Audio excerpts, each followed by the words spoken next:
வெற்றிவேல் முருகனுக்கு அரோகரா. வணக்கம்.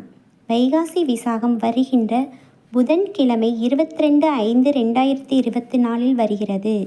விசாகம் என்றால் வசந்த காலம் என்று அர்த்தம். அதாவது கோடை காலம் முடிந்து வசந்த காலம் தொடங்குவதைத்தான் விசாகம் என்பர். சிலர் வாய் சொல்லில் நம் வாழ்க்கையில் எப்பதான் வசந்த காலம் வரும் என்பர்.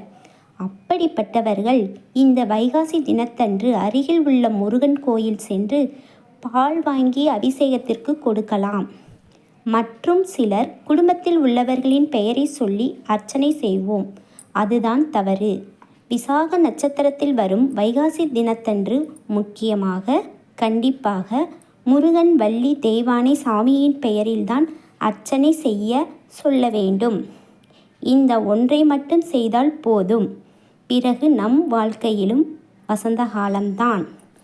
அதனால் இந்த வருடம் வரும் வைகாசி விசாக தினத்தை தவறவிடாமல் சாமி பெயருக்கு அர்ச்சனை செய்து வளம் பெறுவோம்.